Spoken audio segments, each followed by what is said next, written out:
m'appelle Kissy Perron, je suis courtier en crédit. Je vous aide à obtenir un crédit quand vous avez des projets immobiliers à réaliser. Et je m'occupe aussi d'investissement. Enfin, je m'intéresse surtout à l'investissement. Et j'ai suivi la page d'AgroBabé, donc de Claudia Senghor, qui est Agrobé. agroéconomiste.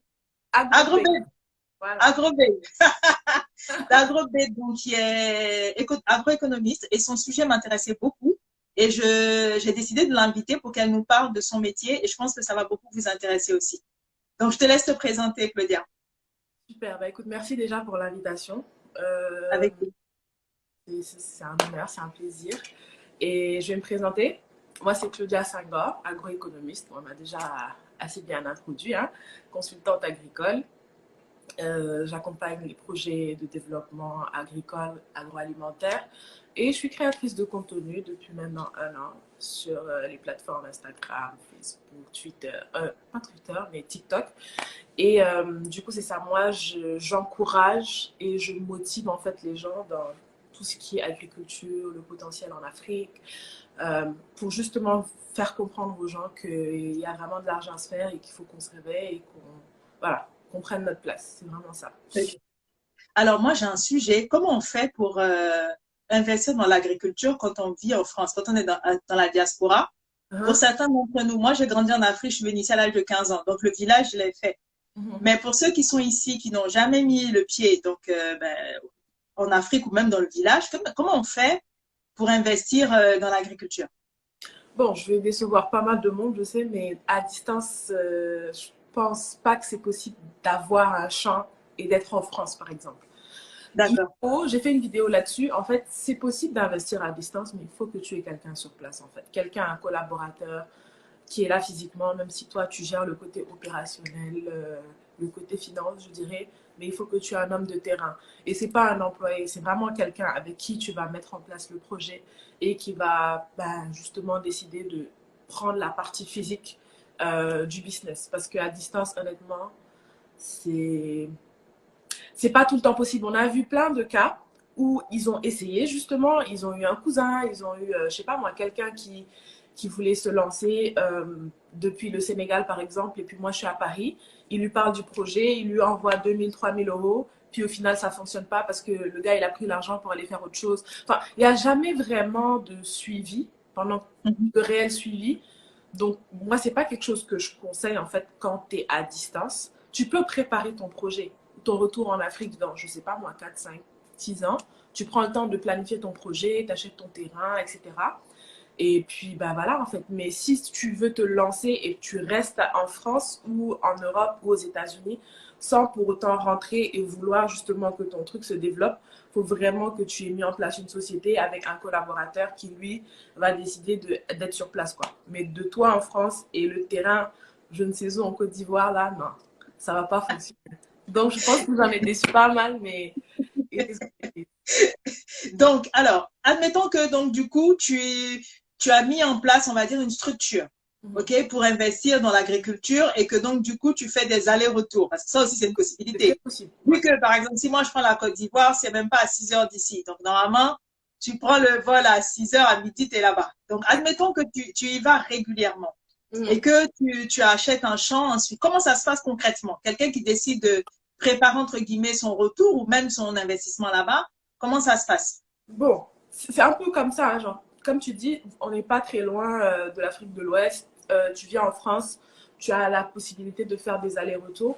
C'est possible, mais ça ne change pas qu'il faut que tu aies quelqu'un. Parce que la partie où tu es en France, là, c'est ça le problème. C'est la partie où tu n'es pas là, c'est ça le problème. Parce qu'en soi, même si tu vis à Dakar et que tu as un terrain, je ne sais pas moi, à 2 heures de Dakar, parce qu'on s'entend Oui, dans une zone urbaine, donc c'est pas évident d'avoir un terrain là-bas, tu vas ok, pas être sur place tout le temps. Surtout si tu d'accord. commences, par exemple, tu fais une transition, tu travailles, à côté, tu as ton 9 to 5 et à côté, tu veux commencer une exploitation agricole. Tu vas y aller, je ne sais pas moi, 3 4 fois par semaine, tu auras un technicien agricole sur place qui va être là et qui va gérer, mais au moins, il y a cette proximité-là. Il sait que tu prends ta voiture, tu arrives. Alors que D'accord, quelqu'un qui est en France, bon, il y a quand même un gros gap, tu vois. Donc, d'accord, si tu arrives à faire les allers-retours, c'est très, très bien. Euh, d'accord, tu, je pense qu'il y a plus de chances de réussite que quelqu'un qui y va 2 fois par année, tu vois. Donc, c'est pas quelque d'accord. chose. Ok. Bon, maintenant, admettons que tu décides d'y aller, de t'y mettre sérieusement. Donc, tu achètes les bottes, tout ça, tu y vas. Bon, ensuite, qu'est-ce qui se passe? Ok, bon. Déjà, il faut savoir que moi, sur ma page, je parle d'agro-business. Donc, agro-business, c'est pas forcément juste planter dans le champ ou, voilà, donc avoir un champ et faire de l'agriculture. Il y a vraiment Mhm. plein d'autres domaines autour qui font partie de la chaîne de valeur de l'agriculture, mais qui ne sont pas vraiment développés en Afrique. Je parlerai de quelqu'un qui va justement vendre des semences, parce que pour pouvoir planter une graine, il faut que tu aies les semences pour pouvoir planter la graine. Ça, c'est une idée de business, par exemple.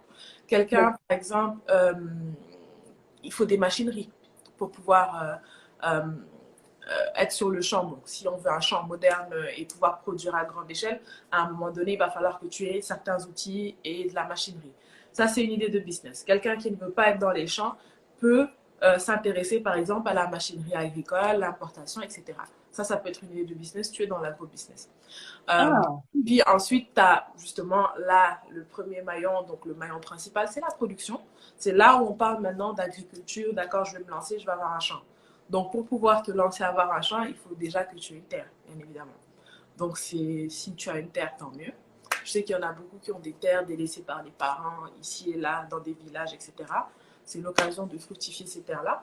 Et bah, si tu n'en as pas, ce serait de voir dans quelle mesure tu peux en acheter un ou voir, il y a dans certains pays, je prends l'exemple du Sénégal, où ils octroient des terres. Tu peux avoir un bail de, je ne sais pas, 60 ans, 70 ans, à condition que tu fructifies justement cette zone-là et que tu crées de l'emploi. Tu vois? Donc, d'accord. il y a ces possibilités-là. Donc, première étape, acheter un terrain. Ensuite de ça, va falloir maintenant planifier. Je pense que c'est le gros, et je répète 10 000 fois sur ma page par jour, mais on a vu le modèle de, écoute, j'ai un champ, je sais que le piment ça marche, je sais que le gombo ça marche, on y va. On prend une petite feuille, on voit ce qu'on doit acheter vite fait, on fait un petit inventaire et on se lance. Et il n'y a pas de planification derrière. On arrive à produire, hein, parce qu'en soi, produire, c'est pas le plus compliqué. Parce que si tu as un bon technicien agricole ou quelqu'un qui s'y connaît, c'est comme une recette de gâteau, honnêtement. On te donne la fiche technique, on te dit tu dois faire ça, ça, ça. Tu mets tel nombre de litres de ci, kilos d'engrais de ça, de je sais pas. En tout cas, tu as une fiche technique que tu suis, donc c'est pas le plus compliqué. Maintenant que tu as produit, c'est là que tu te poses la question où est-ce que tu vas vendre. Et c'est là que le bas blesse en fait. C'est là que la plupart de. On me pose tout le temps la question à savoir ouais, mais tu montes des chiffres quand même incroyables. Pourquoi les agriculteurs sont pauvres? Pourquoi on voit les producteurs, ils sont pauvres, etc. Pourquoi ça ne fonctionne pas chez eux? C'est justement parce qu'il y a un manque de formation, parce que la plupart, qu'on se le dise, ils ont commencé, ils sont nés dedans. Donc c'est Mhm. quelque chose déjà qui est là pour te faire vivre, et ensuite tu Mhm. peux vendre une partie. Donc de base, c'est pas vraiment un business. C'est Mhm. pris parce que c'était là, on continue avec les terres de papa ou maman m'a légué, etc. Donc, il n'y a Mhm. pas vraiment le côté opérationnel et business derrière, tu vois. Donc, c'est ça le véritable problème. Et moi, c'est là où j'interviens le plus dans la planification. C'est ça mon métier de tous les jours. Donc, de Ce qui planifier. veut dire qu'en fait, ce qui fait que les agriculteurs, en tout cas africains, sont perçus comme étant pauvres, c'est parce qu'ils n'ont pas développé derrière, on va dire, une stratégie, Exact. j'ai envie de dire marketing ou commercial pour pouvoir écouler leurs Absolument. produits. Ils le destinent à la consommation personnelle et éventuellement le surplus à la vente. Voilà. Mais comme derrière, ils n'ont pas mis en place tout ce qu'il faut, donc derrière, ça ne génère pas d'argent. C'est ça? C'est absolument ça. C'est ça, en OK. fait, le problème. Et il y a aussi un petit manque de formation. Ils ne sont pas mis à jour dans tous les domaines, toi, dans l'immobilier, la santé, etc. C'est quelque chose qui bouge. Donc, il y a des nouvelles technologies, où il y a des nouvelles informations. Et ces personnes ne sont pas forcément au courant. Ils n'ont pas accès à ces informations-là. C'est ça, c'est le problème qu'on a en Afrique. Moi, j'ai travaillé 3 4 ans ici avec des producteurs québécois. Et le gap, il est énorme en fait. On est peut-être à 50 ans d'écart. Et c'est ce qui m'a Wow. poussé justement à me diriger vers l'Afrique parce que ici, il n'y avait pas vraiment de challenge. Ici, D'accord. tu ouvres Google, tu as toutes les informations qu'il te faut. Par exemple, nous, on a un problème en Afrique, c'est le prix. D'accord. Et le producteur, c'est la personne qui est la plus lésée, on va dire, dans justement le processus de vente. Parce que c'est le premier à donner les produits à quelqu'un. Et quoi qu'on puisse dire, les terrains sont assez éloignés de leurs consommateurs qui peuvent être leurs consommateurs cibles, leurs clients cibles. D'accord. Donc il y a quelqu'un qui va venir, soit bord-champ, ou ils vont aller au marché hebdomadaire, et ils vont le vendre à petit prix, alors qu'ils auraient pu le vendre plus cher. Donc c'est les intermédiaires qui vont venir prendre ces produits et aller les revendre, donc les supermarchés, la dame qui s'assoit au coin du quartier, etc., pour vendre avec sa petite table, ses fruits, légumes, etc. C'est eux véritablement qui se fait un petit chiffre. Mais le producteur, il ne se fait pas grand-chose. C'est le plus lésé de cette chaîne de valeur parce que justement, il n'y a pas cette stratégie derrière. Il n'y a pas de planification derrière. Il y en a beaucoup où j'ai entendu dire on n'a pas ce temps-là. Tu vois, genre, il ne s'est pas pris comme un business, tu vois. Ils ont d'autres priorités et ils ne pensent pas justement à comment écouler le stock alors que tu peux produire des belles tomates, des belles fraises, mais si tu ne sais pas à qui vendre, ça ne sert pas à grand-chose. Tu vas les regarder, elles vont mourir. Et c'est véritablement un problème. Et c'est ce qui fait que il y a plein de producteurs aujourd'hui. Par exemple, dans une saison, au Sénégal, il y avait une saison d'oignons, de pommes de terre, où il y avait un véritable problème d'écoulement de stock. Parce que derrière, la stratégie n'est pas là. Après, je dirais que le marché aussi n'est pas très, très gentil avec les producteurs. Mais s'il n'y a pas de stratégie derrière, ça ne fonctionne pas. Donc, en fait, il faut d'abord, avant d'investir, un, se former, deux, bâtir une stratégie, ben, comme n'importe quel type de commerce, hein, finalement, et pas faire ça un peu comme ça de façon artisanale, en fait. C'est ça, en fait. C'est parce que, comme je dis, aujourd'hui, tu veux ouvrir une boutique, un spa, un salon de coiffure, tu vas pas te lever demain et aller le faire, tu vois. Donc, je pense que c'est la même chose en agriculture. Tu peux pas te lever demain. J'ai la terre de papa et maman. J'ai vu sur la page de AgroBabe qu'elle fait on fait du 50 millions sur 1 hectare de fruits de la passion. Demain, je vais essayer. Tu vas pas y arriver, tu vois. Il faut vraiment que tu prennes le temps de voir tous les paramètres, à qui tu vas vendre. Déjà, le choix de produit, c'est bien, mais il faut savoir déjà si la zone dans laquelle tu es, ce produit-là, il fonctionne. Parce que, est-ce que ça pousse là-bas, etc. Enfin, il y a plein de choses à prendre en compte. Là, je le dis comme ça paraît comme énorme. C'est pas non plus un travail de, je sais pas moi, c'est pas une étude que tu vas faire pendant 4-5 ans, mais tu pourrais, si tu veux prendre le temps, en tout cas, de, comment dire, préparer ton retour en Afrique, tu te dis que tu veux rentrer dans 3-4 ans, tu peux commencer déjà à regarder ce que tu veux faire. Sur ma page, il y a au moins 100 idées de business, 100 idées de production, entre mes stories à la une et mes posts qui te donnent une idée en fait de ce que tu pourrais avoir en termes de chiffre d'affaires sur X ou Y production. Donc, il faut vraiment que tu choisir ces choses-là et la planification. Et dans la planification, il y a pas mal d'aspects. J'ai d'ailleurs écrit un e-book où j'en parle, où je parle justement étape après étape de ce que tu dois faire. Donc, la planification, première étape, choix de production. Tu dois faire ci. Est-ce que tu as une terre? Est-ce que tu as de l'eau?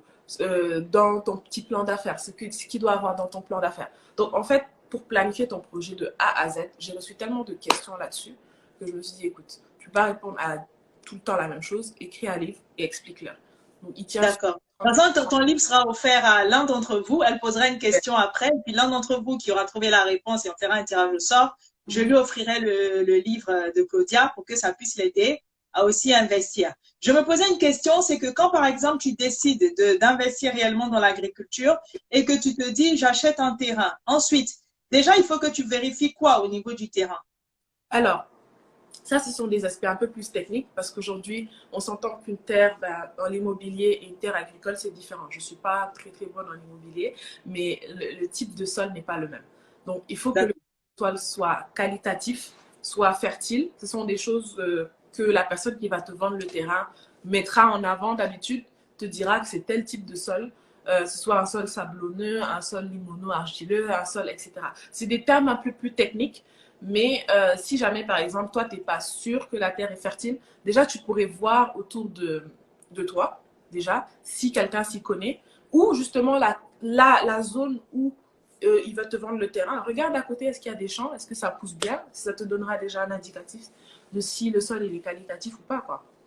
D'accord. Est-ce qu'on doit faire une étude de sol? Question de Fatoumata. Il faut faire une étude de sol. Oui, absolument. Okay. Et qui fait cette étude de sol? Alors, ça, c'est soit tu peux faire venir un agronome qui fait une étude de sol. Après, il y a aussi des laboratoires qui sont là. J'ai eu à faire l'expérience avec des gens, par exemple, qui n'étaient pas sur place. Donc, ils ont fait venir le sol, ils ont mis le sol dans une bouteille, ils ont fait venir le sol à Dakar, puis ils l'ont fait examiner. Mais c'est vraiment pour voir la structure du sol. Mais ils sont allés vraiment en profondeur là. Mais d'habitude, tu fais partir un technicien ou un ingénieur agronome qui va te faire l'étude du sol sur place, te donner les résultats peut-être quelques jours après. ou tu peux demander, il y en a qui ont eu de la chance, j'ai travaillé avec quelqu'un qui n'avait pas fait son étude de sol, mais sa voisine de terrain avait fait une étude de sol complète. Les sols ne peuvent pas changer à 20-30 mètres de différence, donc il avait son étude du sol gratuite, quoi. D'accord. Comment on peut faire pour se dire, si vous avez des questions, n'hésitez pas à les poser dans la jauge à questions en bas à droite, comme ça on va tout rassembler et tout lui poser en une seule fois. Ça évite de l'interrompre pendant qu'elle est en train d'expliquer. Donc, il y a quelqu'un qui demandait où trouver son livre. Bah, vous trouvez son livre directement sur sa page. Quand vous cliquez sur sa page, vous avez un lien et c'est un e-book, donc c'est disponible en numérique. Donc, quel que soit le pays où vous suivez, j'ai vu qu'il y en a qui suivent depuis le Togo, dans d'autres pays aussi. Ben, n'hésitez pas à cliquer dessus et c'est un e-book, donc c'est disponible de façon internationale.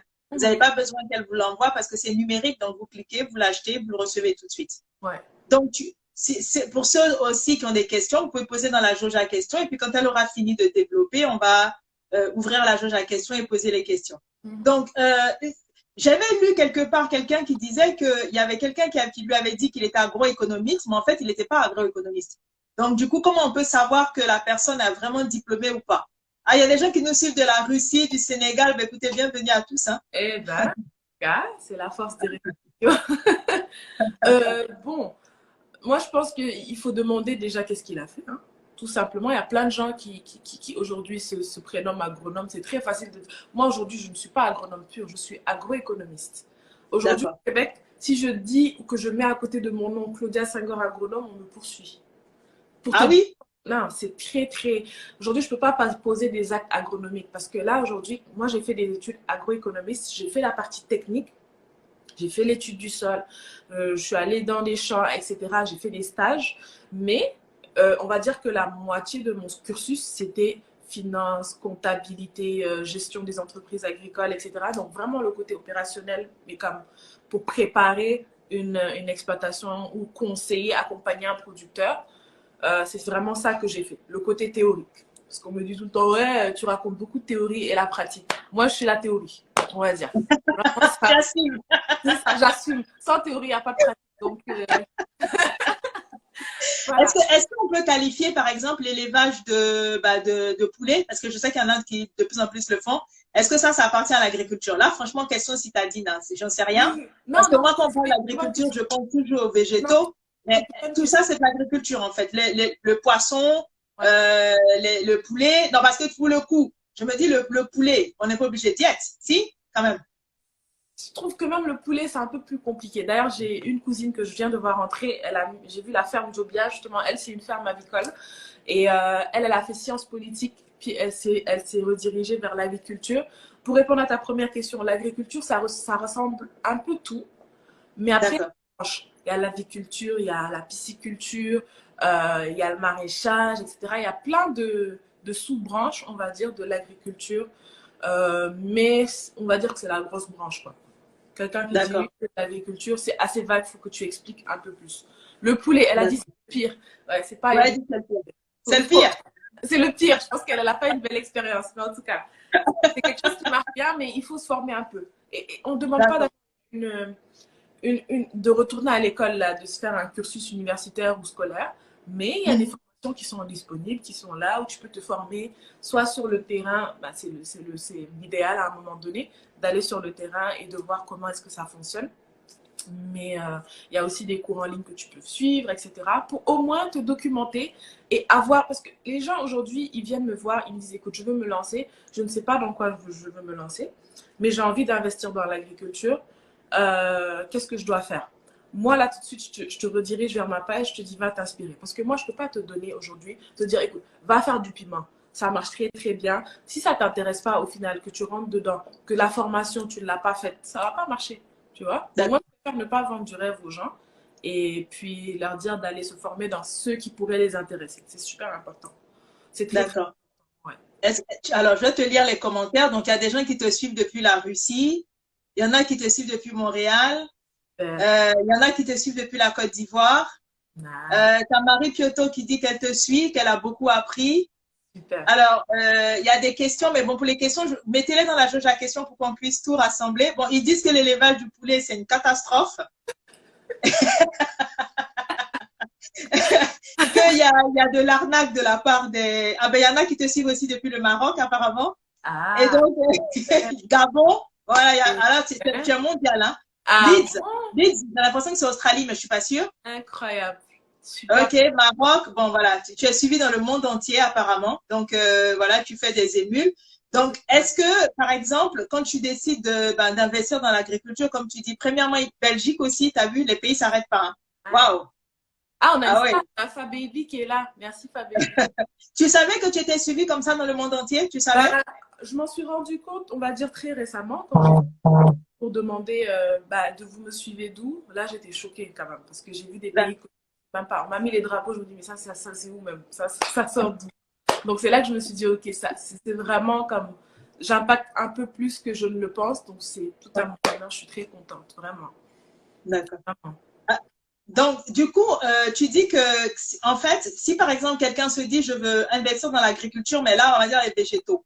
Bon, je vais prendre les pays que je connais, hein. Par exemple, en Côte d'Ivoire, Mhm. toi, tu vas lui dire de façon économique quel est le produit qui va fonctionner le plus, c'est ça? Ou Voilà. alors, et celui pour lequel lui-même, il a beaucoup plus d'appétence, c'est En ça? fait, En fait, il y a deux cas possibles. Je prends l'exemple d'une cliente qui vient me dire, écoute, moi, c'est les fines herbes qui m'intéressent.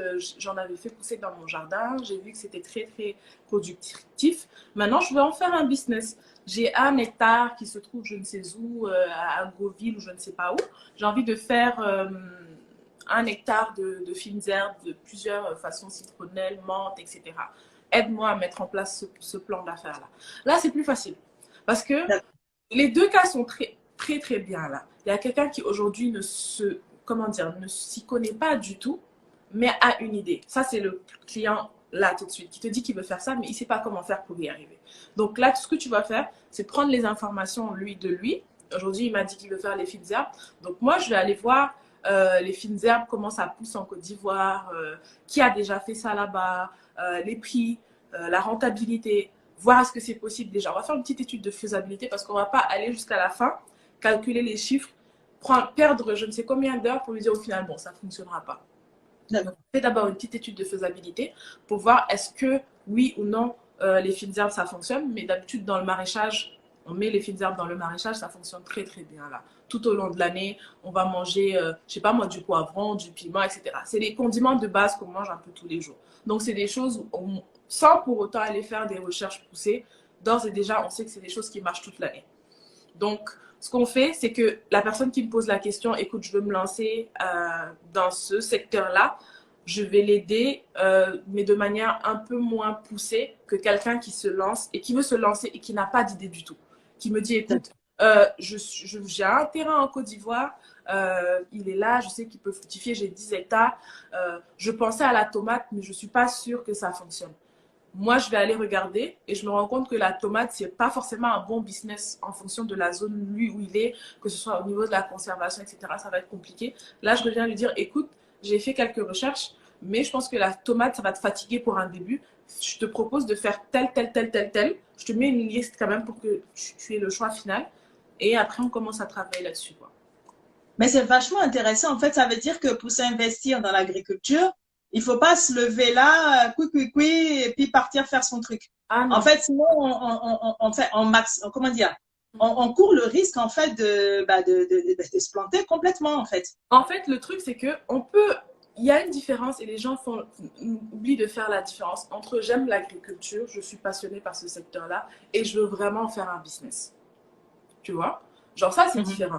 Donc, si tu veux vraiment faire un business, you need to go through the process. Tu dois faire vraiment toutes les étapes pour pouvoir mettre en place un projet. Comme si tu mettais un projet de vente de, je ne sais pas, à mettre un restaurant. Mais si aujourd'hui c'est une passion, tu commences dans ton jardin tranquillement, tu vois comment ça pousse, enfin, tu es passionné, quoi, tu vois.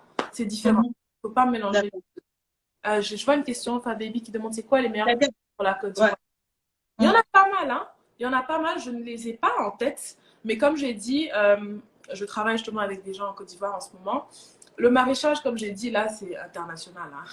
Je dirais international. En Afrique, et même partout dans le monde, le maraîchage, comme des produits de base, tomates, salades, piments, poivrons, fines herbes, toutes ces choses rudimentaires, les oignons, le gombo, etc. C'est des choses qu'on mange toute l'année. Et donc, Enfin, à un moment donné, il y a tellement plus de production disponible parce que c'est pas la saison ou quelque chose comme ça. On est obligé d'importer nos produits. Je sais qu'on Wow. importe beaucoup de produits. Je sais plus si c'était l'oignon, comme a dit, ou la pomme de terre du Burkina Faso pour la Côte d'Ivoire, justement parce que bon, il y en a pas assez sur le marché, quoi. C'est ça le véritable Wow. problème. C'est parce qu'il y a un manque. Il y a un manque. C'est impressionnant. Mais là, tu sais, moi, j'ai une tante qui me dit tout le temps, il y a un champ, viens prendre et je n'ai pas envie. Et Ah, là, maintenant que tu m'en parles, je dis, attends, je vais, c'est je vais mon le garçon. récupérer. Parce que C'est depuis, mon elle me dit, je garçon. dis, attends, ça fait 20 ans que je suis pas partie, qu'est-ce que tu me demandes le champ? Et là, que tu m'en parles, je vais l'appeler, je dis, finalement, donne-moi le champ. Non, moi, c'est vraiment ça mon don, en fait, de motiver les gens qui n'étaient pas du tout intéressés par le secteur et qui finalement s'y retrouvent. Moi, je suis super contente parce que j'ai des amis aujourd'hui super girly qui travaillent à la banque et tout, qui m'appellent pour me dire, écoute, le chant. Moi, j'éclate de rire. Je dis, ah, donc je fais du bon travail. Je fais vraiment du Non, bon mais travail. franchement, Les gens moi, qui. je t'ai regardé, je me suis dit, ouais, je vais m'y mettre parce que je me souviens que ma grand-mère, Mhm, franchement, quand j'étais enfant, mhm. aller au village, franchement, j'aimais pas. J'estimais que j'étais punie parce que au Ouais, village, il n'y a pas moyen de se reposer. C'est un travail physique. Donc, moi, mhm, j'étais pas fan. mhm. Mais aujourd'hui, que bah, je suis beaucoup plus âgée, je me dis, mais c'est dommage que j'ai Oui. pas bénéficié de toutes ces choses-là parce que bah, j'étais trop jeune et que je préférais Beverly Hills au champ, quoi. Mhm, mhm. Maintenant, j'avoue que après avoir regardé tout ce que tu fais là, je me dis, mais non, mais là, ce champ-là, je vais le récupérer, hein. Non, Donc là, ouais. Non, je non, vais parce prendre qu'il vos questions.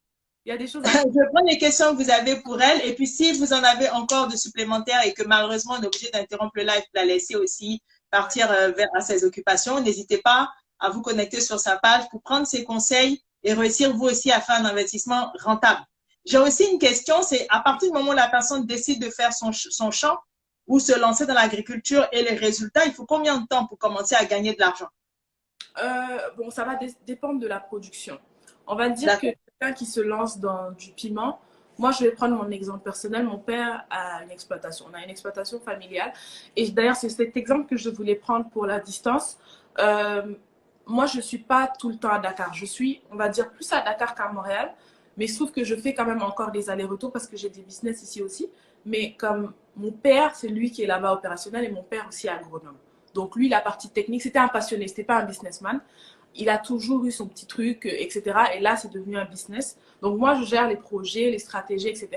Mais je sais qu'il y a quelqu'un qui est sur place. Et mon père n'est pas sur le champ tous les jours là. Il travaille au bureau à Dakar, mais il va dans le champ au moins une fois par semaine ou une fois tous les 10 jours. Et on a quelqu'un de fiable qui est sur place. C'est pour ça que ça fonctionne. Parce que je sais D'accord. qu'il y a quelqu'un qui est sur place, etc. Du coup, je me suis perdue dans ce que tu m'as demandé tout à l'heure. Ma question, c'était de savoir si, à partir du moment où on décide de planter Mmh. et le moment où on recueille en fait les fruits de Le temps, son travail, en moyenne, il faut combien de temps? voilà. Donc, pour le piment, par exemple, il faut compter 4 mois entre le moment où tu fais planter ta graine et le moment ben, où tu commences à récolter. Parce que si je prends notre exemple à nous sur la ferme, on a commencé en mars, la pépinière, donc les bébés légumes, avant de les replanter. Et on a commencé à récolter en mars, avril, mai, juin, juillet. Ouais, en juillet, on a commencé à récolter 4 mois maximum. Et tu récoltes Est-ce que pendant 3 mois, on va dire. Pendant 3 mois, les 3 mois qui vont suivre justement la période où tu commences à récolter. Parce qu'on s'entend que tu ne vas pas récolter 10 000 kilos d'un coup. Tu vas récolter au fur et à mesure de la saison. Donc, nous, on va dire que jusqu'ici, je pense que j'étais à Dakar il y a 3 semaines, un mois. Le jour où j'étais partie à la ferme, il était en pleine récolte, il devait aller faire une livraison. Donc, je pense que tu as encore 3 mois après pour continuer à écouler ton stock. Et c'est vraiment ce 3 mois-là. Il y avait plein d'autres productions autour, hein, mais c'est la petite parcelle de piment où on était en train d'expérimenter qui arrivait à faire vivre la ferme. Pour te dire comment, wow, oui, c'est que le piment arrivait à faire vivre la ferme? ah oui, oui, oui. Et le piment, dis-toi qu'on n'était même pas sur un demi-hectare, hein. Ce que j'ai vu là, c'était peut-être du 4 000 mètres carrés, on va dire. Wow, Ouais, ah ouais, ouais. ouais. Et combien coûte à peu près un terrain en moyenne en Afrique de l'Ouest? Bon, tu peux pas connaître les prix dans chaque pays parce que je pense que Ouais, ça dépend des pays. Mais combien ouais. coûte un terrain en moyenne en Afrique de Alors, l'Ouest? euh, je peux prendre l'exemple de ce que je connais. J'ai vu justement 3 exemples qui n'étaient. Il y en avait un où je trouve que c'était exagéré. Je ne veux même pas faire sa pub ici, mais je trouve qu'il y en a que c'est du vol parce que 1 hectare, par exemple 10 000, 12 000 euros, c'est du vol. N'achetez pas un terrain aussi cher. Ça, je ne suis pas d'accord. Donc, je prends l'exemple j'ai 2 entreprises avec lesquelles je travaille. Il y a AgroDeals. Eux, leur mètre carré, parfois, tu vois, 2 millions, 300, 3 millions. 3 millions, 3 4 millions millions de de francs CFA. francs CFA. Jusqu'à 4 millions, on va dire, de francs CFA à l'hectare. Et il y a les hectares du Sénégal, dont j'ai parlé la semaine dernière, où lui, je pense que l'hectare a 3 millions 500 et il y avait un code promo avec moi où ils ont décidé d'enlever 500 000. Donc, Donc, 3 en fait, ça veut dire 2 millions 500 CFA. 3 Je ne sais même plus ce que ça fait en euros. 3 millions 500. Ok, 3 millions 500. Tu connais en euros? Bien, Je crois que c'est 655. 600. Non, mais je vais dire. Ah ouais, attends. 3 millions 500. Et c'est à combien d'hectares? Un hectare. C'est 10 000 mètres carrés, un hectare. Donc, c'est 5. Non, j'ai dû me tromper. Donc, c'est 100 000 euros l'hectare, on va Non, dire. non, non, non. Non, non. Tu dois faire. Attends. Non, moi, je ne peux pas le faire d'ici. Bon, attends, je vais me débrouiller parce que j'ai plus la conversion. Je parle en euros maintenant. Alors, dès qu'on me dit 3 millions 500 francs CFA. Je peux le faire ici. Les abonnés, si vous savez calculer 3 500 francs CFA en euros, je vous attends. 5 000 euros. Ben voilà. Jazz Voilà. Gabana dit ça fait 5 000 euros. 5 000 C'est euros. 5 000 euros. Et 3 ça millions dépend. 500. Franchement, tu peux être dans des zones où c'est beaucoup moins cher. Franchement. Ok. 4 000 euros égale 3 millions. Voilà, à peu près. Voilà. Ça dépend Donc, 4 vraiment des zones. 500, donc ça fait 4 500 euros l'hectare. C'est ça? Ouais. Et tu m'as dit qu'un hectare, déjà, ça suffit. Un hectare, oui. Pour commencer, c'est un très bon début. Très, très bon. Ah ouais, donc pour 4 500 euros, déjà, tu as un terrain d'un hectare sur lequel tu peux commencer déjà. Oui, bah écoute, ça va pas être ton seul investissement, mais le plus gros, on va dire, ça va être le terrain et l'eau. Parce qu'aujourd'hui, quelqu'un a un terrain, mais il n'a pas une source d'eau, oublie ça là. C'est vraiment la base. Si tu n'as pas d'eau pour pouvoir irriguer ta production, ça j'en parle dans le e-book même, mais l'eau là, non. Si tu n'as pas d'eau, moi je te dis, écoute, va chercher un moyen de creuser un puits, d'avoir une source d'eau comme que ce soit, je sais pas, au Sénégal c'est la SDE ou je sais plus comment ça s'appelle, mais une source d'eau de la Société nationale d'eau ou un forage. C'est les 3 sources d'eau principales qu'on utilise en agriculture en fonction du terrain. Mais sur un hectare, tu peux déjà aller sur un puits ou un forage. Et bon, je crois qu'on va faire une pause là, parce qu'il y a quelque chose qui me fait beaucoup rire. C'est que je ne sais pas si tu as vu les commentaires, c'est qu'on a un problème pour convertir le franc CFA en euros. Il y en a qui disent qu'on ne sait plus convertir le franc CFA en euros. Il y en a qui rajoutent la TVA dedans et c'est catastrophe. L'info rentrée au pays.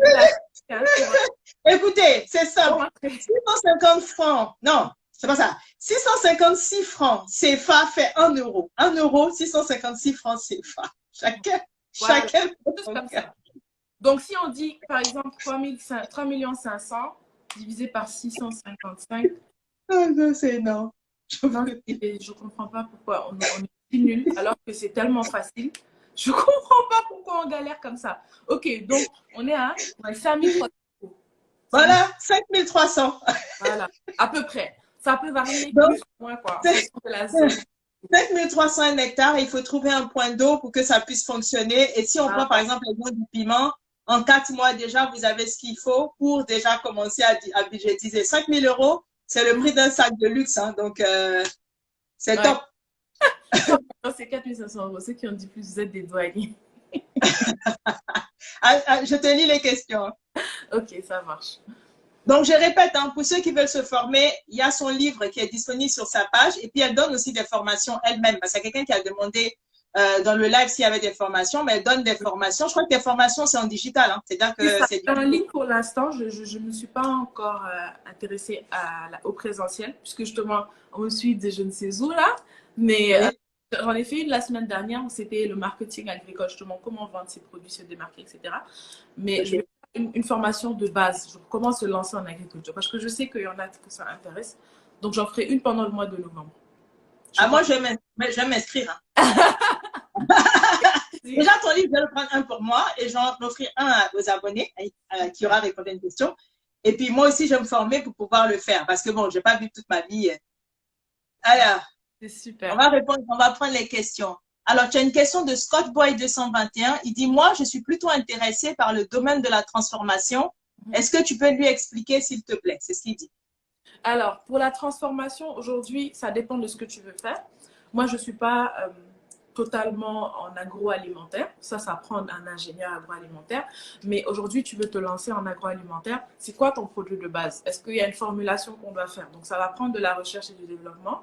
Tu vas aller vers un institut alimentaire de ton pays. Je prends l'exemple du Sénégal, c'est l'ITA, je crois, où tu vas aller justement leur parler de ton projet. Si aujourd'hui, tu veux te lancer dans de la poudre, je ne sais pas moi, ou d'un aliment pour bébé, ou je ne sais pas c'est quoi ton produit.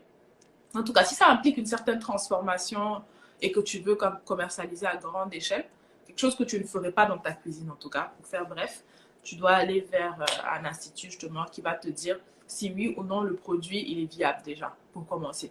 Et ensuite, tu suis le process qu'il faut pour faire...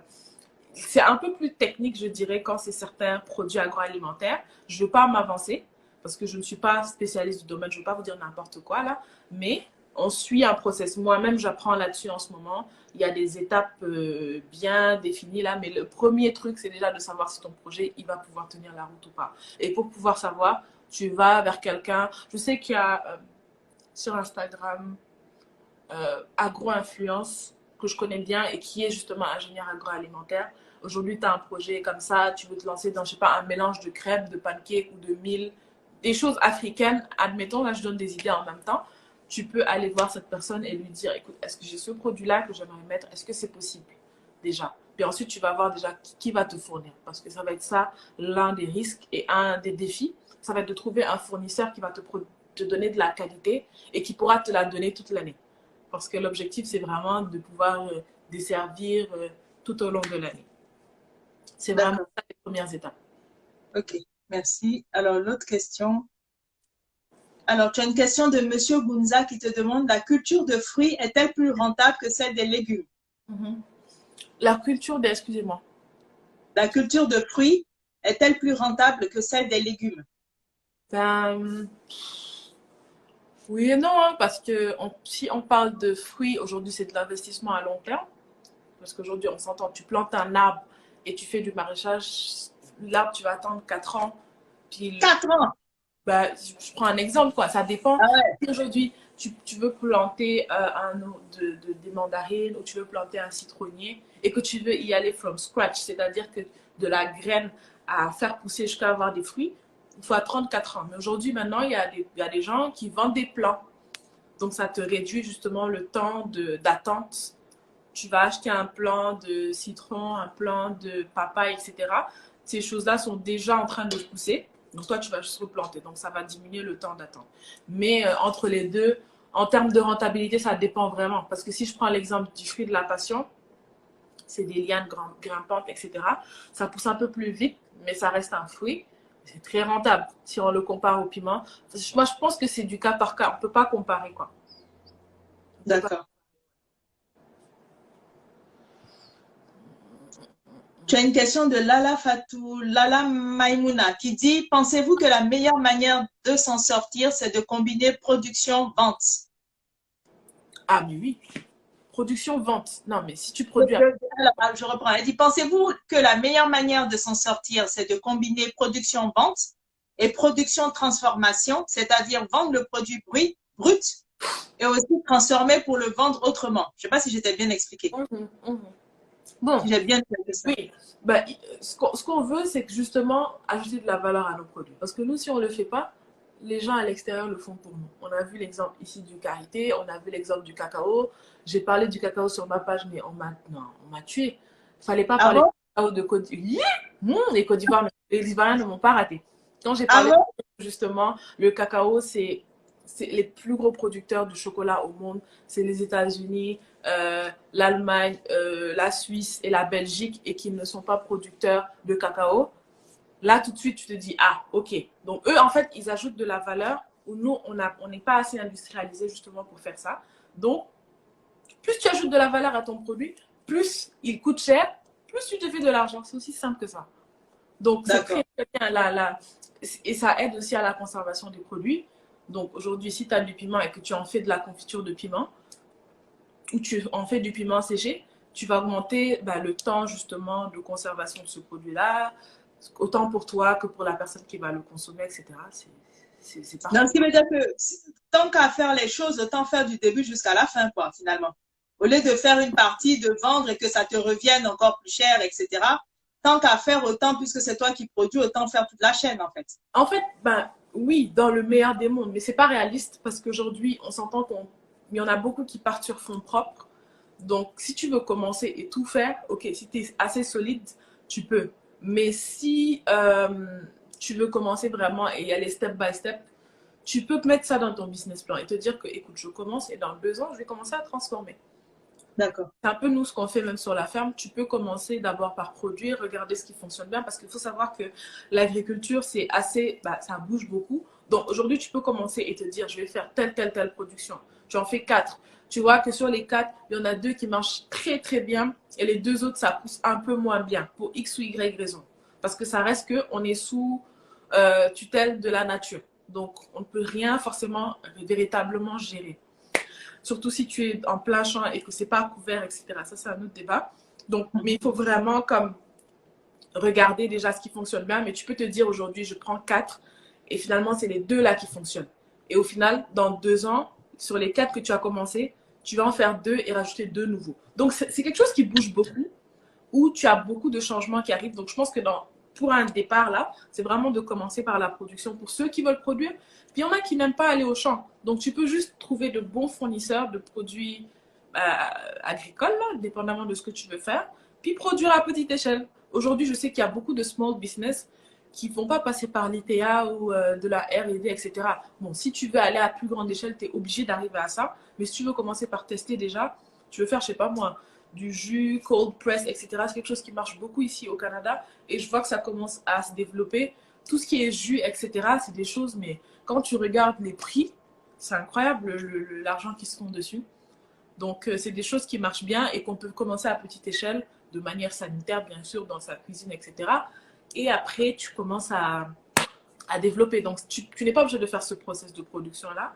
Tu peux commencer par produire tout simplement, vendre la matière première. Produire, tu te rends compte que ça marche très bien. Commencer à produire de fil en aiguille. Ou ne pas produire et aller transformer. Ou ne rien faire de tout ça et aller vendre des produits, la semence ou tous les intrants en fait qui découlent justement de cette agriculture-là. Parce que ça, c'est un qui est négligé, ouais. D'accord, merci. Alors, tu as une question. Oui. Tu regardes où, vu que tu es au Canada, de plus selon les zones, on n'a pas les mêmes sols. Alors, tu regardes où? Je sais pas, je comprends pas la question en fait. En fait, je pense qu'il parle plus des rendements et tout ça. Comment je fais pour déterminer les rendements? Alors, il faut savoir que moi, et que peu importe que ce soit, il faut que vous le sachiez, peu importe où vous êtes en Afrique, d'habitude, les fiches techniques là, c'est les mêmes. Aujourd'hui, là, c'est une recette de gâteau. Que tu sois au Canada, en Côte d'Ivoire, etc. Tu veux faire 1 hectare de piment. Aujourd'hui, un agronome te dit tu dois faire ça pour pouvoir faire cet hectare de piment-là. C'est pareil pour du gâteau, des crêpes, etc. Donc, moi, ce que je fais, c'est que je fais des recherches pour savoir les différents rendements des différents produits. Après, c'est pour ça que je fais une très grande échelle. Je dis par exemple pour le gombo, tu peux avoir entre 20 000 et 50 000 kilos de rendement. C'est justement pour laisser ce gap-là et ne pas mettre un chiffre fixe. Et justement pour éviter ces questions-là, qu'on me dise mais comment tu sais, tu n'es pas dans un pays, on parle de l'Afrique. Donc justement, puisqu'on est en Afrique, je fais des recherches et je regarde les différents rendements qu'il y a eu.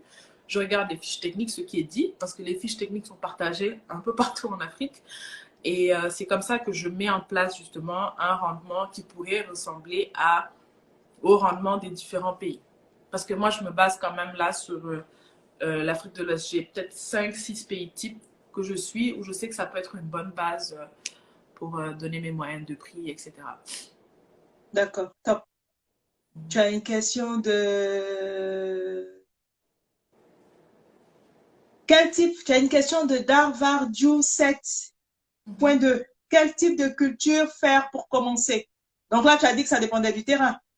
Ça dépendait du terrain, ça dépendait de toi déjà, ce que tu veux faire. Ça, c'est super important aussi. Et puis c'est ça, hein. Tu regardes aussi sur ma page, ça peut t'inspirer. Justement, moi, c'est ce que je voulais faire. Amener justement, inspirer les gens. Parce que c'est des questions comme ça qui arrivent. Aujourd'hui, si tu ne sais pas comment tu vas investir si tu n'as pas d'informations? Donc moi, j'essaie au fur et à mesure de donner plein d'idées de business et qu'au final, tu te dises, ah, mais ça pourrait m'intéresser l'aubergine. Ah, mais ça pourrait m'intéresser le gombo. D'ailleurs, je pense que je vais poster justement aujourd'hui sur le gombo. Enfin, il y en a plein sur ma page, donc j'invite cette personne à aller regarder mes bulles idées de business et regarder mes vidéos récentes où je parle plus spécifiquement de différents types de production individuellement. Sinon, au pire, faites sa formation, comme ça au moins vous avez toutes les bases pour investir et bien investir et pas, vous pourrez tout du moins limiter le risque, quoi. Mhm. Alors là, tu as une question de... Alors, je remonte le fil hein, parce que tu as beaucoup de questions. Alors, tu as une question. Alors, bonjour, vous avez parlé des tomates cerises. Est-ce que tu as parlé des tomates cerises? C'est ça la Oui, question. oui, j'en ai parlé très récemment. J'ai parlé des tomates cerises dans ma dernière vidéo, justement, avant-dernière. Je peux vous laisser aller regarder. Justement, c'était un exemple type où je parlais, justement, je dis, il te faut tel nombre de jours, là, je m'en souviens plus, là. Il faut tel nombre de jours de quand tu plantes à quand tu récoltes. Et j'essaie d'utiliser des termes que tout le monde comprend, tu vois. Alors, au moment à partir où tu plantes la graine jusqu'à ce que tu récoltes, il va te falloir X pour investir. Mais je mets un petit disclaimer pour dire qu'aujourd'hui, si je te dis qu'il te faut entre 350 000 et 400 000 pour investir, c'est parce que tu es à petite échelle. Donc, si aujourd'hui tu décides de commencer sur 4 000, 5 000, 5 000 mètres carrés, ça va être donc ça, ton 3 000, ton 400 000 ou ton 350 000 d'investissement de départ, excluant la terre et l'eau. Donc, quand je mets 350 000, 450 000, c'est vraiment les intrants que tu vas acheter, les semences, tout ce qui va venir en fait pour venir outiller ta production. Donc, c'est vraiment ça. Et ensuite, je parle du chiffre d'affaires. Et on a beaucoup qui n'arrivent pas à faire la différence entre chiffre d'affaires et bénéfice. Je pense plus en plus les gens qui commencent à s'abonner récemment, j'en ai parlé beaucoup, mais je pense que c'est bon de répéter que quand je parle de chiffre d'affaires, je ne parle pas de bénéfice. Donc aujourd'hui, Donc, ça veut dire que pour 1500 euros, en tout cas, je vais aller regarder la vidéo sur la tomate cerise. Mais normalement, pour 1500 euros, déjà hors terrain, tu m'as dit un hectare, 4 000, 5 300 euros, ouais, plus 1500 à peu près. Normalement, pour ces montants-là, on réussit à peu près à commencer à avoir quelque chose, quoi. un peu avoir quelque chose, mais tant que tu n'as pas l'eau là, tu n'as rien. D'accord, la base. La base, c'est ça. OK. Alors, merci. Tu as aussi une question de... Alors, il y a quelqu'un, on te demande qu'est-ce que tu penses des cultures hors sol en Afrique? Les cultures, ça marche très bien en Afrique. Les cultures hors sol. Quand on dit culture hors sol, c'est parce que justement, c'est poussé dans un support. C'est pour les gens qui ne comprennent pas. C'est juste que c'est pas planté plein champ, quoi. Donc, c'est soit dans comment on appelle ça, du terreau ou de la fibre de laine, etc. C'est des termes un peu plus techniques pour faire pousser de manière beaucoup plus productive et parfois plus vite que quand on le faisait en plein champ. Ça existe, ça commence à se développer de plus en plus. J'ai vu au Mali plein de gens qui étaient totalement lancés dedans et qui voyaient justement la productivité qu'il y avait. Parce que j'ai parlé de ça dans une de mes vidéos. La production hors sol, c'est un peu comme de la triche. C'est de la bonne triche. Parce qu'en soi, tu vas mettre tous les éléments nécessaires à la plante pour qu'elle pousse de manière optimale. C'est ça, en fait, le hors-sol. Il y a moins de, comment dire, c'est aussi, il y a ces risques, bien évidemment, mais il y a moins de risques et c'est plus optimal que quand c'est en plein champ. D'où la productivité qu'on voit quand on compare justement quelqu'un qui va planter plein champ et quelqu'un qui va planter justement avec un support du terreau ou des choses comme ça, quoi.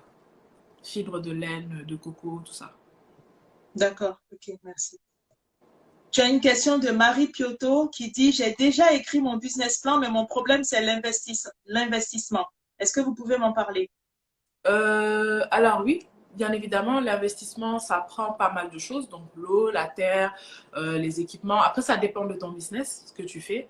C'est vraiment en fonction du business que tu fais que tu vas savoir qu'est-ce que tu dois prendre comme investissement. Mais si on est toujours dans la logique d'agriculture, tu vas avoir besoin donc d'un fourrage, tu vas avoir besoin soit d'un fourrage, soit d'un puits, hein, ça dépend de la... Donc, je dis beaucoup ça dépend parce que c'est vraiment du cas par cas, malheureusement, dans ce secteur-là. Mais les gros investissements que tu auras, ça va être ton achat de terrain. Si tu en as un, c'est tant mieux. L'eau, les intrants, donc les semences que tu vas devoir acheter.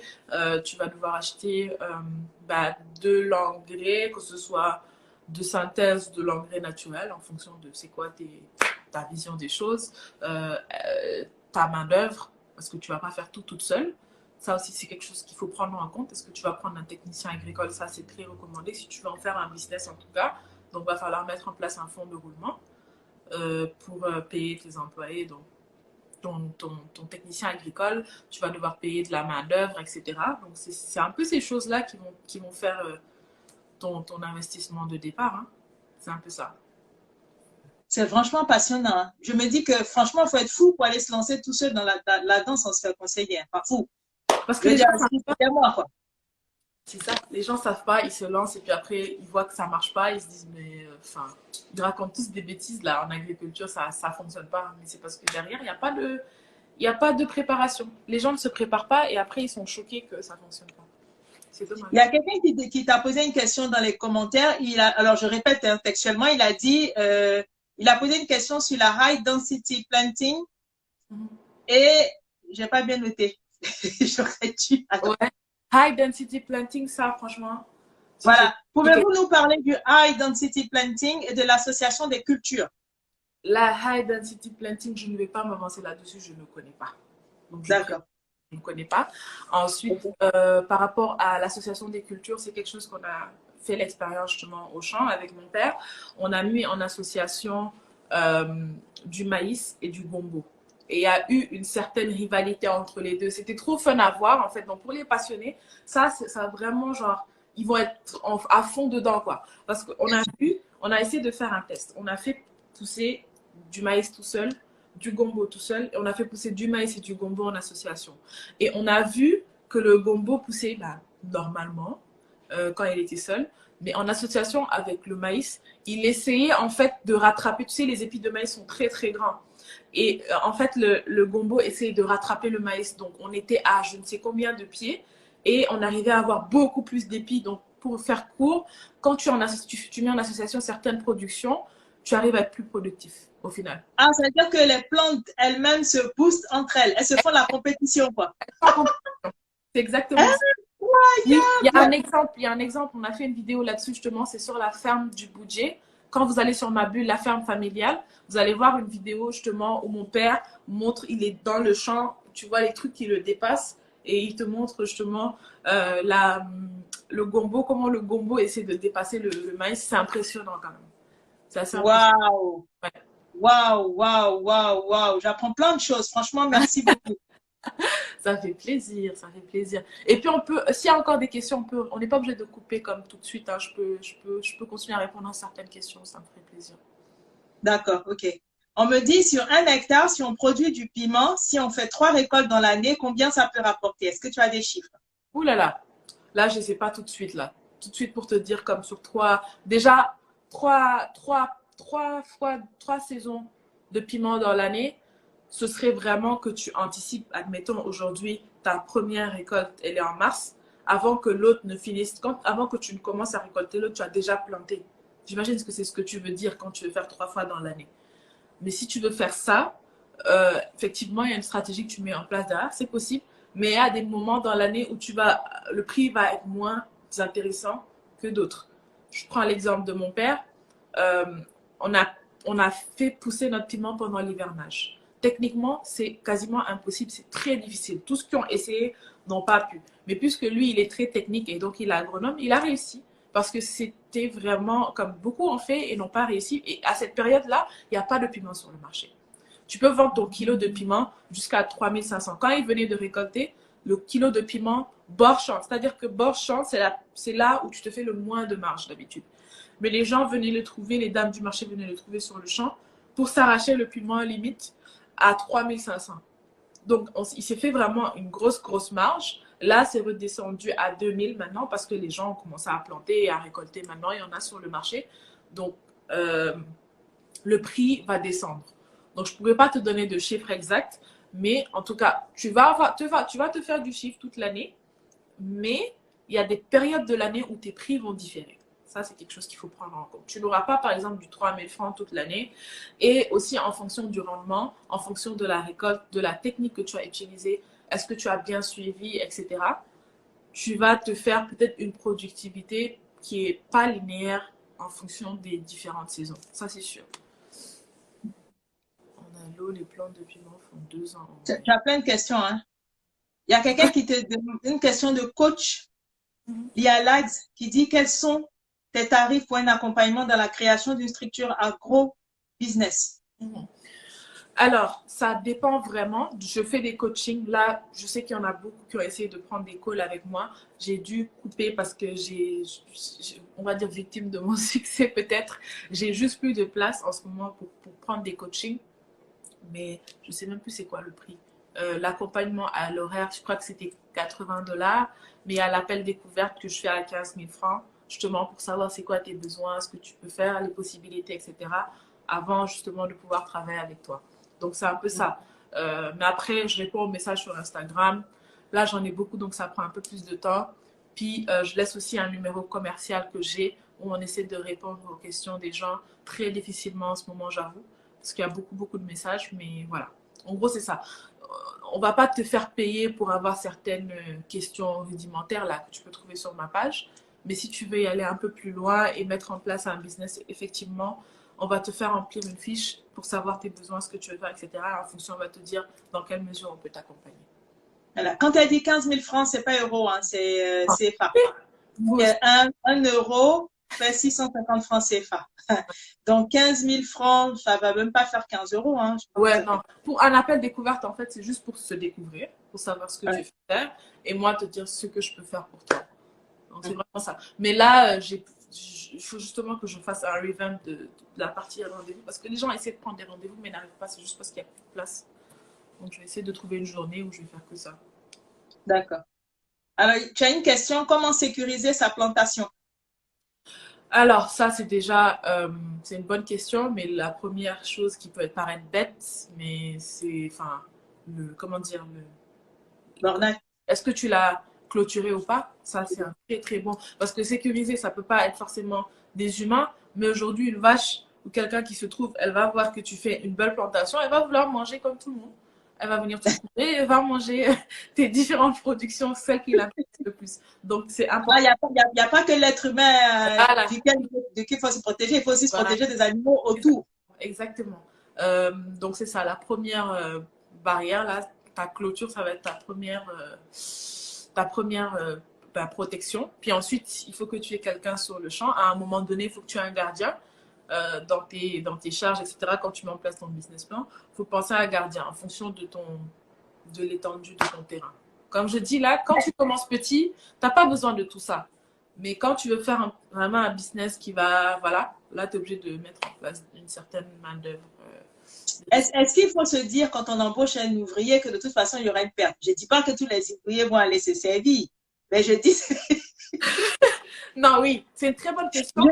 C'est un peu comme quand on a les taxis. Par exemple, ceux qui ont des entreprises de transport avec les taxis, ils disent aux taximans, parce qu'il y a beaucoup d'espèces, et donc ils disent aux taximans, fais comme tu veux, mais moi, je veux que tu me ramènes, je ne sais pas moi, tel montant de francs CFA par jour. Ouais. Et tu sais que le surplus, c'est perdu, quoi. Parce que là, dans le cas, tu ne peux pas aller compter tes plans, si? Non. C'est ça, absolument. C'est l'un des défis. Et genre, je pense qu'après la formation, le manque d'information et de planification, justement, c'est de trouver les bonnes personnes. Ça, c'est l'un des problèmes. Moi, je n'ai pas encore la solution.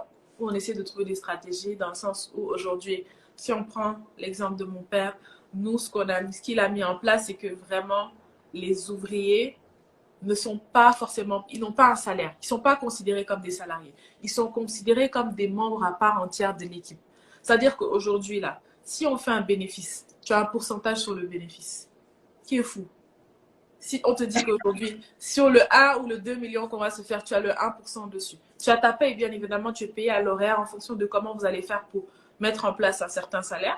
Mais aujourd'hui, s'il y a une perte, bon, on ne va pas te couper dans ton salaire, mais tu as un incitatif qui est là. Tu sais que tu fais partie et que si tu arrives à mettre en place justement ce bénéfice-là, donc avec la productivité, tu as bien travaillé, tu vas bien gérer le champ, etc., tu as un plus, ça c'est déjà un incitatif. Parce qu'aujourd'hui, effectivement, mettre juste en place un salaire, eux, ils travaillent sur le champ du matin au soir. Toi, tu es le patron, soi-disant, tu pars, tu reviens, tu fais ton malin sur eux, etc. Pendant que tu n'es pas là, ils vont aller vendre, tu ne sauras rien. Parce que tu ne peux pas venir tes plans, c'est pas possible. Il faut vraiment, en fait, mettre en place une stratégie où tu as un leader, où tu travailles avec eux de temps en temps, qu'ils voient que, voilà, c'est pas en mode c'est le patron, tu fais ci, tu fais ça, moi je suis là derrière et tout. Non, il faut vraiment s'impliquer avec eux dans des activités, leur montrer que c'est leur entreprise aussi. Bon, il ne faut pas abuser non plus, mais je veux dire qu'au moins, ils se sentent impliqués, pas seulement en tant que salariés, parce que c'est ça qui amène des frustrations. D'accord. Il faut partager ses bénéfices avec eux quelque Voilà. part. Il faut leur donner une petite part. Parce que sinon, ils vont finir par se dire que c'est injuste. De toute façon, même sans aller là-bas, même ici, c'est pareil, hein, j'ai envie de te dire. Enfin, en Europe, c'est pareil. C'est-à-dire, quand l'entreprise réalise des bénéfices extraordinaires, au point où la presse en parle, etc., et que les salariés, chez eux, les fins de mois sont compliquées, ben, ça provoque frustration, grève et patati patata. Donc, c'est la même chose, finalement. C'est exactement la même chose. C'est exactement la même chose. Donc, c'est partout dans tous les types d'entreprises. C'est justement pour mettre l'accent aussi sur le fait qu'une exploitation agricole, c'est une entreprise à part entière. Donc, il faut vraiment la prendre comme une entreprise. C'est pas parce qu'on n'est pas dans un bureau là que ton bureau, c'est les champs. Ton bureau, c'est comment dire, ton truc de transformation où tu seras. Ou, je sais pas moi, ton hangar où tu auras tes semences, etc. C'est vraiment, voilà, de prendre ça comme un véritable business, de mettre les stratégies qu'il faut, d'aller chercher ses clients. Ça, c'est un point, je pense qu'on n'a pas discuté. Dans la planification, les gens ont vraiment un problème, je reviens sur le fait de trouver des clients. Mais avant même de planter quoi que ce soit là, il faut que tu sois sûr que le marché... Parce que tout le monde dit, oui, l'agriculture, ça marche. On a besoin de manger, etc. Oui, d'accord, ça c'est bien beau, mais il faut que tu ailles chercher tes clients parce que les clients ne te connaissent pas. Donc, il faut que tu ailles chercher tes clients, que tu ailles démarcher, je ne sais pas moi, si tu veux faire affaire avec une entreprise de transformation, si tu veux faire affaire avec un grossiste, etc. Il faut aller les démarcher. Aller les démarcher, leur dire, écoute, moi, je suis producteur, je vais mettre en place 1 hectare de piment, donc dans 3 mois, je vais commencer à produire. Est-ce que ça t'intéresse? Voir est-ce que vous pouvez signer un contrat, etc. Au moins, tu sais que tu produis la tête tranquille. Tu sais que quand tu vas finir de produire, tu peux écouler ton stock. Après, il y a des risques de est-ce que tu vas réussir à produire tout ce que tu as assigné là-bas. Ça, c'est d'autres. Après, chaque problème avec ces. Il y a toujours d'autres problèmes qui viennent derrière, mais je veux dire, ça, c'est une solution que tu peux mettre en place pour aller écouler ton stock, quoi. C'est vraiment aller chercher tes contrats, trouver ton marché avant même de parler de production. Parce que sinon, tu te retrouves au même titre que les producteurs de base qu'on voit qui produisent, puis après qui vont chercher des clients, quoi. Ça, c'est compliqué. D'accord. Merci. J'ai une question de Amico Beauty qui dit, moi, j'aimerais transformer des produits comme l'arachide. Ma question, c'est par quoi je commence? Ben, c'est quoi déjà ta production? Tu veux transformer tes arachides comment? C'est vraiment de te poser des questions qui paraissent logiques là. Genre, qu'est-ce que tu veux faire? Parce que la pâte d'arachide, l'arachide, tu peux en faire de la pâte, tu peux en faire autre chose, tu vois. C'est vraiment de savoir ce que tu veux faire. Maintenant, après, de trouver, puisque tu ne produis pas de l'arachide, où est-ce que tu pourras aller trouver de l'arachide tout le temps? C'est les deux questions là sur lesquelles il faut travailler. Trouver de bons fournisseurs qui pourront te fournir, pas qu'un là, mais de bons fournisseurs qui pourront te fournir justement ta matière première et commencer à tester de manière très ludique dans ta cuisine, de voir ce que tu veux faire, est-ce que ça va fonctionner, etc. Après, de mettre en place ta stratégie derrière. Comment est-ce que tu vas vendre tes produits? Parce que quoi qu'on puisse dire, je ne peux pas non plus vous dire, ouais, il faut aller vers les TA, etc. Il y a beaucoup de produits homemade, je dirais, qui sont vendus aujourd'hui dans les grandes surfaces, mais qui sont faits dans une cuisine. Hein. C'est peut-être pas très éthique, je dirais, ou pas très sanitaire, mais c'est ce qu'on voit le plus en Afrique. Si tu te fais en tout cas ton petit local de transformation où c'est très très propre, etc., tu peux très bien y arriver. Mais il faut vraiment penser à toute la stratégie. Comment tu vas présenter ton produit. Ça, c'est très important en transformation. C'est-à-dire l'attrait visuel de ton produit. J'en ai parlé dans la formation de la semaine dernière. Les gens en Afrique, il y a un véritable problème. Moi, j'ai vraiment un problème avec les produits, comment on les présente. Il n'y a pas vraiment l'aspect marketing derrière. Après, tu me diras, c'est un autre investissement, mais je pense que ce n'est pas une raison. Il faut vraiment l'attrait visuel des produits, c'est important aujourd'hui. Parce qu'on a tellement le choix qu'il faut se démarquer. Que ce soit en agriculture ou vente d'habits ou quoi que ce soit là, il faut que tu puisses te démarquer. Donc, c'est super important. Donc, c'est les points qui me viennent à l'esprit là tout de suite pour l'arachide. Ok, on a beaucoup de questions, ce qui me fait me dire que si on termine, on finit à 20 heures. C'est sûr. Donc, là, on va prendre une dernière question qui est posée là. Et puis, elle va pouvoir répondre. Et puis, de toute façon, elle a son livre hein, qui est même pas cher. Hein. Je trouve même pas, il est même pas. Il a combien ton livre, Il est à Claudia? 30 $. 30 $. Combien? 30 $. Donc, 30 $. Bon, aujourd'hui, on est dans les conversions. Hein. ah, Donc, ah, c'est nous, en euros, tu nous parles en dollars et d'autres sont en francs CFA. Donc, tu vois. ouais. Donc, son livre, il est à 30 $. Donc, il coûte pas grand-chose. Il y a toutes les infos dedans et vous pourrez lui poser toutes les questions auxquelles on n'a pas pu répondre aujourd'hui. Là, on va prendre la dernière question de Waka Flower Famé qui dit, pour un sol qui n'a jamais été cultivé, y a-t-il des cultures pour lesquelles il faut commencer pour ne pas investir à perte? Si le sol n'a jamais été cultivé, est-ce qu'il y a des cultures par lesquelles il faut commencer ou pas? Pas réellement. Franchement, là, Pas réellement. non. Qu'il faut commencer par quelque chose pour être sûr que ça va marcher ou pour tester, pas réellement. Après, il ne faut pas non plus prendre la culture où la semence est la plus chère et puis dire tu vas tester avec. Donc, c'est vraiment, je sais pas moi, les trucs rudimentaires là, les fines herbes, je trouve que c'est le plus facile parce que c'est des choses qu'on peut même faire pousser sur notre terrasse. Tu vois, des petits trucs là. Ça, tu peux tester, regarder la fertilité de ton sol. Mais aujourd'hui, il y a une chose, c'est que comment dire, ton sol peut être fertile pour une production et pas pour une autre. Ça, c'est quelque chose qu'il faut prendre en compte aussi. Ah ouais. Ouais. Mais là, moi, j'ai par exemple des personnes de ma famille hein, qui ont acheté des champs et qui vont régulièrement là-bas. Et je vais d'ailleurs l'appeler pour dire est-ce que tu t'es formé, quoi. Parce que je me rends compte que, en fait, il ne faut pas penser que parce que c'est l'agriculture, c'est la terre, c'est pas un potager, quoi, en fait. Non. À partir du moment où tu veux en faire une bien. affaire rentable et qui dégage des bénéfices et que derrière, tu récupères de l'argent, et puis vu le temps que tu dis là, pour mettre, ça rapporte beaucoup plus qu'un livret A ou qu'un placement, hein. C'est ça. Et donc, en plus, pour un produit, on peut faire tellement de choses, tu vois, parce que j'avais vu un reportage d'un monsieur, je crois, sénégalais, qui était au milieu de ces mangues et elles pourrissaient parce qu'il n'y avait pas de circuit d'écoulement. Et puis surtout, je pense qu'il n'y avait pas de dérivé ou je sais pas quoi du produit. Donc, il était autour de ces mangues. C'est une photo qui était très symbolique et qu'elles étaient en train de pourrir, en fait, parce qu'ils ne savaient pas quoi faire. Ils ne savaient pas Et moi, quoi. je me rappelle que, Pour l'écoulement aussi, c'est compliqué. La mangue, c'est assez touchy. Et justement, il y en a beaucoup qui veulent l'exporter. Puis après aussi, ça coince niveau sanitaire, etc. C'est assez compliqué. Mais effectivement, je pense qu'il devrait y avoir plus d'efforts de mise en valeur, donc de transformation de ces produits-là qui pourrissent, pour justement éviter ce genre de choses-là, parce que c'est inadmissible. Inadmissible. c'est ce que je me suis dit aussi. Je me suis dit, mince, parce qu'il y en avait trop. Donc, limite, ils ne savaient même pas quoi en faire, en fait. Quoi en faire? Il y a tellement de gens dans ce cas-là. Pour Ah chaque... bon? Ouais, il y a beaucoup de gens qui sont dans ce cas-là.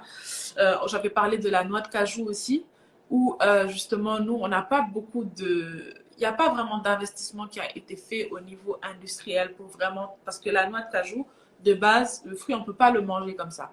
Il faut qu'il subisse un certain procédé de transformation pour arriver à la noix de cajou. Et ça prend un certain process qui demande certains montants qu'on n'a pas encore fait assez d'investissement, en tout cas en Afrique. Je sais qu'en Côte d'Ivoire, ça commence. Mais aujourd'hui, un producteur du fruit, là, du fruit de la noix de cajou, va pas vraiment gagner grand-chose, va en vendre, d'habitude, c'est les gens de l'Inde, etc., qui viennent acheter ici en gros et qui vont transformer chez eux. Et c'est eux qui se font parfois, je ne sais combien de fois plus. J'ai fait un post là-dessus. C'est-à-dire que j'ai tellement parlé de trucs, moi-même, j'oublie. Mais j'ai fait un post sur la noix de cajou et ça m'avait choqué le pourcentage de bénéfices que les revendeurs se faisaient sur les producteurs. C'est les perdants dans cette histoire-là. C'est vraiment les perdants. Wow. C'est triste. C'est très triste. C'est très triste et c'est révoltant d'ailleurs, mais bon, c'est à nous de changer les choses, je pense. Justement, nous qui sommes instruits, nous qui avons accès à l'information, nous qui savons que maintenant, voilà, nous en tant qu'Africains, on a le potentiel, on a les meilleurs produits. Donc, il faut maintenant qu'on prenne notre place, tout simplement. C'est tout. Alors, il faut que tu poses tu poses une question. Ouais. Les abonnés vont répondre. Ouais. Pas là, mais en DM. Vous pouvez répondre à cette question en DM et on va faire un tirage au sort. Et puis après, celui qui a bien répondu, je lui offrirai le livre de Claudia. Donc, c'est quoi la question que tu poses? La question que je vais poser. Oula, tu me poses une colle là. Je pose jamais de questions, moi. On me pose des questions à moi. Moi, je n'en pose jamais. Est-ce que c'est une question genre agriculture, donc?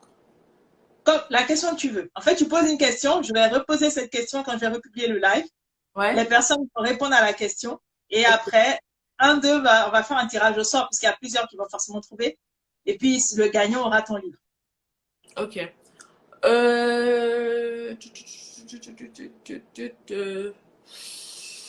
J'ai failli dire, il faut faire la conversion de 500 000, 1 500 000, ça fait combien en euros? Je vais te dire, c'est quoi la différence entre l'agriculture et l'agrobusiness? C'est quoi la différence entre l'agriculture l'agriculture et et l'agrobusiness? l'agrobusiness? Est-ce que déjà cette question vous parle? Oui, qui êtes là. C'est une question. Est-ce que c'est une question compliquée, vous trouvez, ou ça va? Vous saurez répondre. Quelle est la différence On va entre aller chercher sur Google, l'agriculture? c'est facile. Ah, question intéressante, dit David Zou. Donc lui, il a peut-être la réponse. Ah, Kalim, Kalim Brassoum, il dit, OK, question intéressante. OK, ben donc je vous poserai la question alors. C'est quoi la différence entre l'agriculture et l'agrobusiness? Vous pourrez répondre et le gagnant aura donc accès au livre de Claudia. En tout cas, Claudia, merci infiniment d'avoir accepté mon invitation. J'ai eu peur à un moment donné que tu ne viennes pas. Je me suis dit, elle va peut-être pas accepter l'invitation. oh, Merci infiniment. non, En tout cas, ça fait un bon bout de temps que je te suis. Et comme je te dis, dès que c'est possible, moi, je ferai les cours avec toi parce que je vais rattraper tout ce que je ne sais pas là sur l'agriculture. Et vraiment, moi, j'ai des champs pour le coup dont je ne voulais pas. Super. Donc, il y a déjà il y a un bon chemin qui est déjà fait. Il y a un investissement déjà qui est réduit. Voilà. Donc, je vais les appeler. Je vais dire, bon, les champs, je vais les prendre et je vais essayer de faire. Donc, contente de t'avoir fait, entre guillemets, changer d'avis ou t'avoir intéressé un peu plus. Moi, c'est vraiment ça mon objectif là, de montrer aux gens qu'il y a vraiment la possibilité de faire quelque chose et c'est pas justement parce qu'on fait de l'agriculture que c'est à la retraite quand on fait plus rien ou que c'est quand on n'a plus rien à faire qu'on est allé chercher de l'emploi et que finalement ça n'a pas marché donc je me retourne. C'est pas une alternative en fait. L'agriculture c'est un business comme un autre et j'ai vraiment envie que les gens comprennent ça, qu'il y a vraiment des possibilités d'être très très riche. Et c'est pas moi qui le dis, c'est quelqu'un comme Dangote qui le dit, des gens comme Bill Gates, des gens comme Adesina, le patron de la BAD, qui passe son temps à dire agriculture is a business. Donc il veut vraiment que les gens le sachent. Donc moi je suis une voix pour ces grands monsieur-là, pour faire comprendre aux jeunes qu'il faut se lancer en fait. Donc, j'ai vu que vous étiez nombreux à suivre Claudia partout dans le monde, parce qu'il y a un certain nombre de vous qui sont en Russie, d'autres sont au Maroc, d'autres sont aux États-Unis, pour ceux d'autres sont déjà même en Afrique. Donc, dites-vous que même en Afrique, sur les terres que vous avez, avec ce que propose Claudia, vous pouvez vous-même produire, parce que il n'y a pas que le travail de bureau qui est excellent. Nous-mêmes, on a un travail de bureau, tu es fatigué tout le temps aussi. Il ne faut pas croire que c'est mieux loti ou moins bien loti. Donc, si vous avez la chance d'habiter dans des endroits où vous pouvez aussi faire de l'agro-business, allez-y, quoi. Vous aurez même, ça se trouve, beaucoup plus d'argent qu'un travail de bureau, en fait. Hein. Donc, il faut y aller, prenez les informations, renseignez-vous. Ici, regarde-les. Ils sont allés faire leur copier-coller Google pour venir poser ça ici. Attendez, vous savez ce qui va se passer, c'est que là, Claudia, elle va me donner sa réponse en DM. Et puis, en fait, moi, j'attends vos réponses et je vais comparer les deux parce que vous êtes malins. Donc, bonne chance à tous. Hein, et puis, voilà. Ils sont trop malins, ils sont allés copier ça sur Google. Il y en a une qui a dit, Dieu vous voit, ceux qui ont quitté le live pour aller sur Google. Là. C'est pour ça qu'on a vu tout à coup le nom baisser et remonter parce qu'ils sont allés chercher. Non, non, ils sont trop malins. En tout cas, merci infiniment, Claudia. Donc, j'attends ta réponse à cette question en DM. Et puis, comme ça, je compare avec ceux des autres. Et puis, c'est parti. Hein. C'est lui qui trouve ça. Tirage au sort, il a le livre de Claudia. Bingo. Super, ça marche. En tout cas, merci beaucoup à tout le monde. Je pense d'ailleurs que je vais faire un petit 15 minutes de live avec ma communauté parce qu'ils me le réclament. Ils vont me faire des J'ai fait un live avec toi et je n'ai pas fait avec eux. Donc, j'ai vu parce qu'ils sont venus ici te poser les questions. Donc, je dis voilà. Ça, c'est parce qu'elle ne fait pas des lives avec eux. Donc, du coup, ils se sont dit, on l'a attrapé, maintenant c'est bon, on va pas la lâcher. Quoi. Non, c'est ça. En tout cas, merci beaucoup. Et puis voilà, moi, je vais donner ma réponse à Kissy et au plaisir de répondre à toutes vos questions dès que je peux. Vraiment, il ne faut pas vous fâcher si je ne réponds pas vite. C'est que vraiment, c'est compliqué en ce moment, mais comme je vais essayer de répondre à tout le monde, vraiment. Ok, ça marche. Merci Ciao, beaucoup. ciao. Merci à vous tous pour votre présence, votre bonne joie, toutes les questions que vous avez posées. Merci beaucoup. Si on n'a pas répondu à des questions, n'hésitez pas à les poser à Claudia et elle vous répondra directement. Bye bye. Salut, bye. Ciao, ciao.